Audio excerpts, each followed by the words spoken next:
A week after us, our neighbors returned from their dacha on the last boat. They came back without their cat, a huge gray bandit missing his right ear.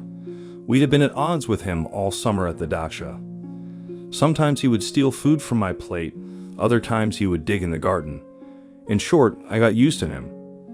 So when I saw the couple return without the gray cat, I was terribly upset. I asked my wife to go and ask where their cat was without any further ado. It turned out to be just as bad as I had suspected. They left the cat at the dacha. I agonized and worried until evening. Then I called the boss and asked for the next day off. My wife sighed heavily and said, "Be careful out there. Ask them to bring you back by boat. The weather has been bad since morning. Lead-colored clouds drizzled annoyingly fine rain, and the wind rustled the leaves, some of which were frozen to the asphalt." I wandered around the boat station, hoping that someone would eventually go back for their forgotten things. But no one turned up. I found a healthy man in size 45 boots. He was messing around with the boat's engine and muttering something. I explained to him that I had left some very important, vital documents at the dacha and handed him $50. He tucked the money into his pocket and, cursing the summer cottage owners who forget even their heads, lowered the boat into the water. The waves were quite substantial, spitting out desperately cold foam and threatening to capsize the little boat. So after half an hour of desperate struggle with the watery elements, we found ourselves on the shore near our dachas. Accompanied by a gloomy man's warning that it wouldn't hurt to add another 20, I rushed to the dacha. The sky gradually darkened, and the drizzle turned into freezing sleet. "Gray, gray, gray," I shouted at the top of my lungs, hoping he was still alive, and Gray appeared. Shivering and pressing himself against my legs, he whimpered. I grabbed him and rushed back to the boat. Approaching it and jumping in, I placed the cat next to me. The gloomy man widened his eyes and opened his mouth.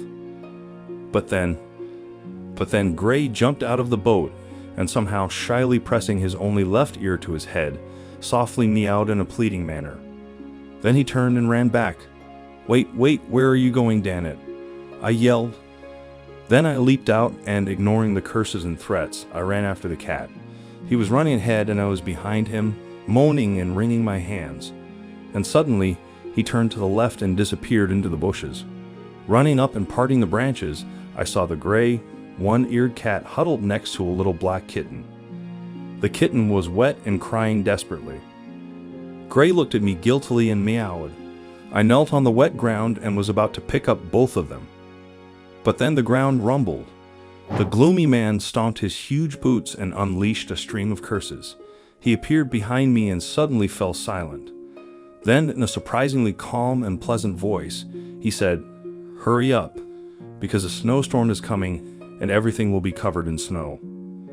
I picked up Gray and the little black kitten, and we rushed to the boat. I don't know how we made it to the other side of the river. Probably it was just as God pleased, because there was nothing visible around. Only the gloomy man suddenly said, drowning out the roar of the motor and the water, "You scoundrel, you deceived me for documents and stuffed money, but you came to save the cat? You're supposed to be a human. But I turned out to be heartless scum, didn't I? So I was afraid you'd refuse, and there was no one else to save him," I explained. The man fell silent, grunted, and we approached the boat station. Then he searched for a box for the kitten and lined it with a warm towel. When I was about to leave and thanked him, he said, "You know what? It's not right for everything to be one person's gain while another gets nothing." And he approached Gray and said to him, "You come live with me. I go fishing. And you're a capable cat. You're the right kind of cat. You're a man's cat." The cat looked at me, guiltily meowed, and walked up to the gloomy man, standing on his hind legs and leaning on his huge boots. The man picked him up, and the big gray bandit hugged his neck with his paws and pressed against him. The man turned away and, in a quavering voice, kept saying for a whole minute, Well.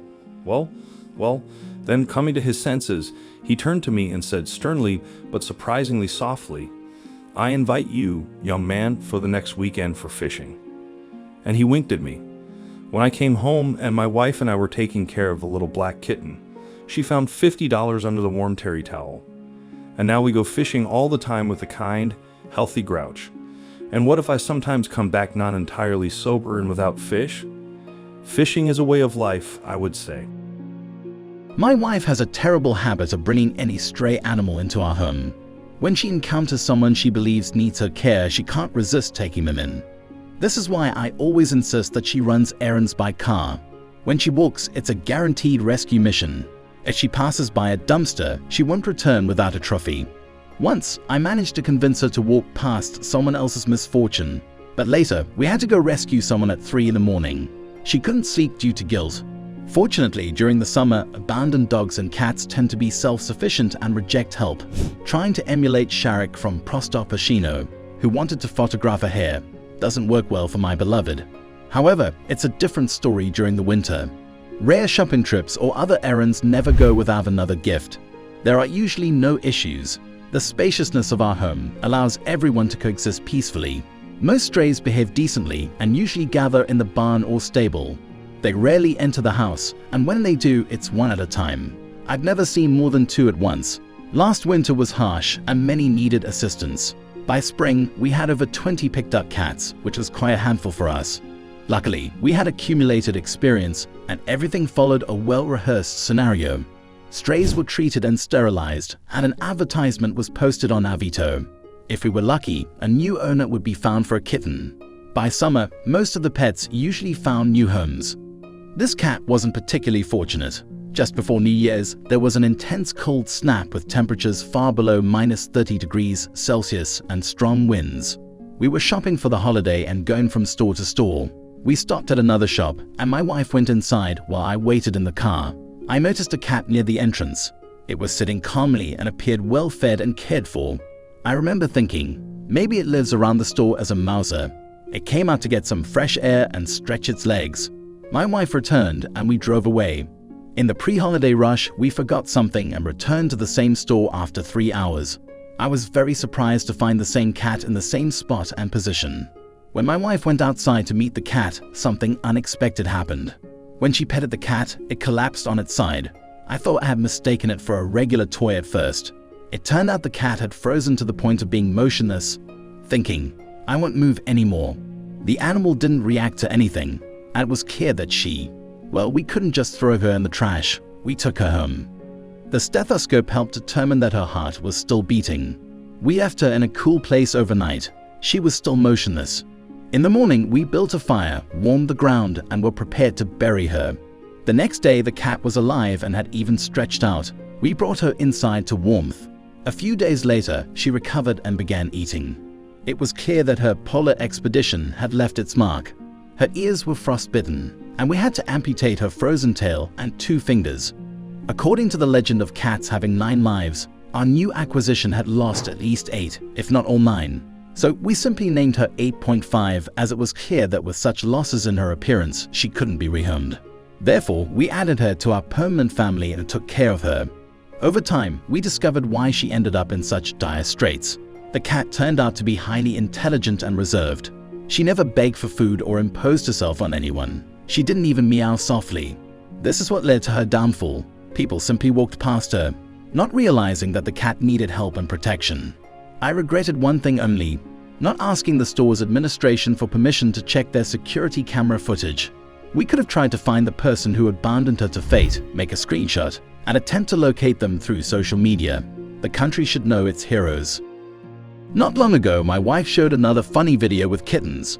As usual, we laughed. I remarked that we hadn't had kittens for about 10 years. We have plenty of cats, but they are all serious and contemplative. They are busy with their own affairs and have no time to amuse us with their antics. My wife responded, "How many and when do you want?" I replied that I could manage and would survive. Let other people enjoy kittens. Being a typical night owl, I go to bed very late. A week ago, I went to sleep at dawn. The house was in deep silence. Suddenly, I heard a very clear squeak. It continued, and I began to search for the source of the sound. I found it in the guest room. The noise was coming from the sofa. I lifted the seat and discovered a strange cat inside. The cat had a tricolor coat, which brought a sense of optimism as they are believed to be lucky. The cat was giving birth, and one kitten had already been born. It was unclear how she had ended up there. Our house is guarded by a pack of dogs, and they know our cats and leave them alone. No room for outsiders. Breaking through the pack was no small feat and garnered respect. The young mother didn't require any help, so I left her in peace. In the morning, my wife, wearing a mysterious expression, said, "Come with me. I have something to show you. You'll never guess." Yeah, I'll never guess. So I asked my close one, "How many new cats do we have?" My wife replied, "1 big one and 6 little ones." It was all true. Were you lacking kittens in your life? Well, whether you wanted it or not, you've got them. Sometimes wishes materialize, ready or not. It was early June already, and the number of cats was growing, but new owners had yet to appear. We needed to do something. Yesterday, we returned from the river, and there was a stranger's car parked at our house.